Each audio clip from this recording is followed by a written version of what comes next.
All right, YouTube, some of the tech giants of the world, Google, Twitter, Facebook, are partnering with the European Union in an attempt to attack free speech on the web using the fact that they're hegemonic, really, as far as social media platforms go. For the most part, there are smaller sites that compensate for dead weight. They are, however, attempting to censor people's political, religious, and social views in the name. This always happens whenever police state wannabes want to pass more shitty ass censorship, conduct more surveillance. They do so in the name of safety. And that's exactly what they're doing. I get the excuse that they're using is, oh, well, there are people, they're racists online, they might convert other people or whatever. So we're going to crack down on them, make it easier to flag, potentially offensive content. The problem with the term hate speech in the American sense is different from the European. Here, there's no such thing, strictly speaking, as hate speech. Hate speech is free speech. Unless you're threatening violence or attempting to encourage others to violence, it is free speech. It's explicitly protected under the First Amendment. The idea was popular forms of speech don't need a First Amendment to protect them. They're popular. Nobody has a problem with them. It's unpopular speech at any given time that's protected.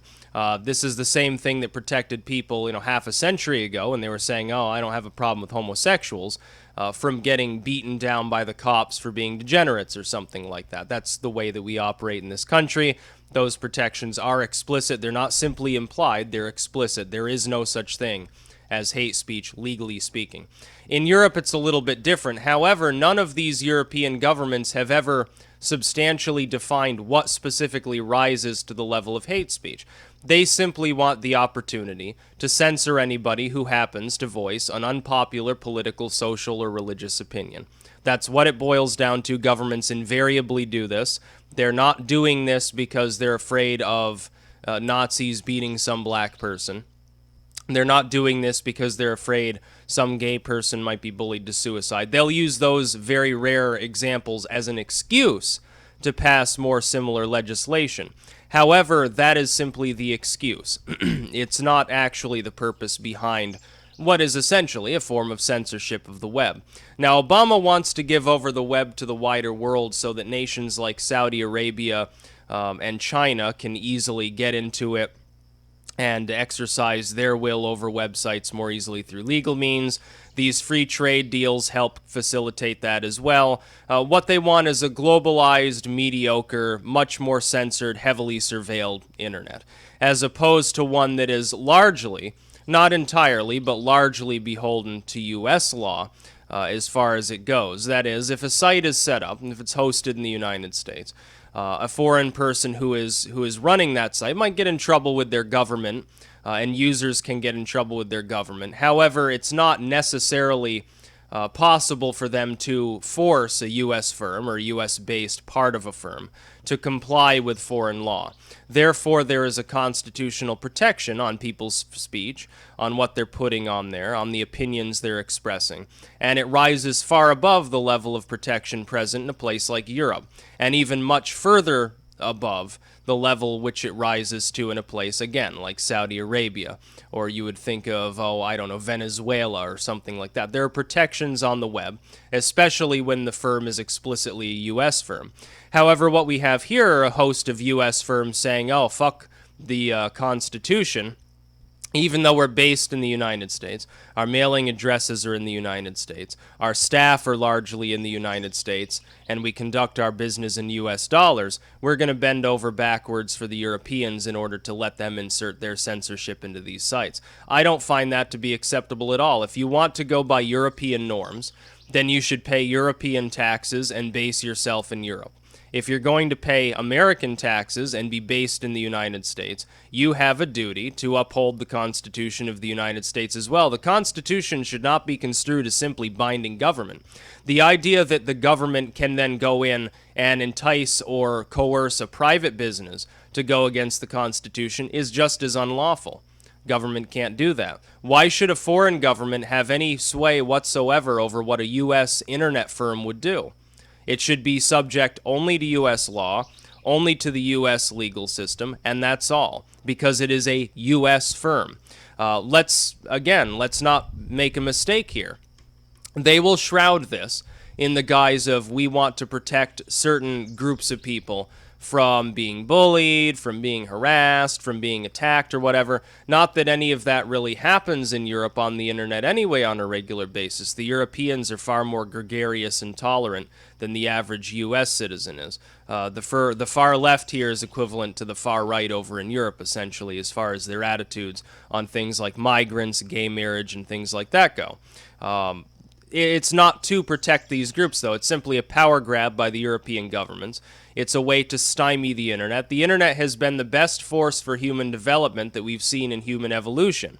And yet you have these groups constantly trying to wear it down, grind it down, make it stupid, make it, they want to, cap your data in all possible cases, raise the costs, throttle your speed, tell you what you can and cannot say, and all of that is simply subjective.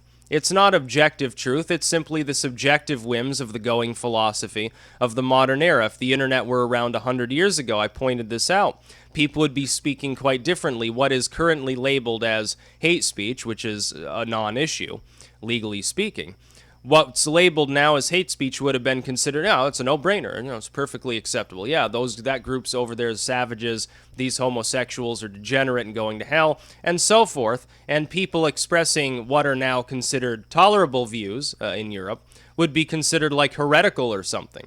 So I'm not understanding quite what their reasoning is. By giving themselves this power, they will empower future generations, future incarnations of government, which will have vastly different views about the nature of good and evil, about morality and immorality, about what constitutes acceptable and unacceptable speech. They will empower them to crack down as well. It will also empower, potentially, Turkey may enter the EU. What if Erdogan wants to stymie his opposition and prevent anybody from criticizing Islam, on any social media platform? Or what if he starts demanding, as he has unsuccessfully before, that Twitter and YouTube and all these sites take down any unflattering videos or photos of him? Well, then you have that problem. It's essentially, this is being done for the ego and at the will of government officials for the purposes of censoring their own population. They're terrified right now because they see people are getting tired of the status quo. They don't want the status quo to change. The EU, in their mind, should become a superstate. That is, it should become a confederacy rather than just a loose amalgamation of states with kind of open borders. That's what they want. Anything that threatens that, they really want to tamp down on. I believe they will be unsuccessful because times change. There is no resistance to it. Any resistance to it that is applied falters in time, becomes violent, and gets crushed underfoot. You can't stop the motion of change. It will never stop. Things swing to the left, to the right. Things get more statist. Things get more libertarian. Things get more vicious. Things get more peaceful. The times are changing. Yet again, they will continue to change. There's nothing that you can do about it. And again, remember, all of the things that you think you know regarding the nature of what is tolerable and what is not tolerable are subjective, they are periodic, they will not even be in use 100 years from now. 100 years from now, people will believe that many of the things that are considered acceptable today are unacceptable, and that things that we consider taboo will be perfectly allowable. We can't necessarily predict what those things will be, but it is a certainty that that will be the case. Again, look back 100 years, and then look 100 years before that. Look at the world in periods of a century or even a half century. You can see how quickly things change. The internet is facilitating that change in an even more remarkable level. Things have changed more in the last 10 years than they did in the previous century. And that will continue to happen unless the internet gets completely stymied, as the Europeans wish to do. So I wish them nothing but bad luck in imposing their censorship. Thankfully, there are many hundreds of millions of people pledged against this nonsense that will utterly ignore their rules, that know enough about technology to completely run roughshod over them. They're going to have hell to pay, essentially, for even from their own native populations if they attempt to do this. That's about all. Peace out.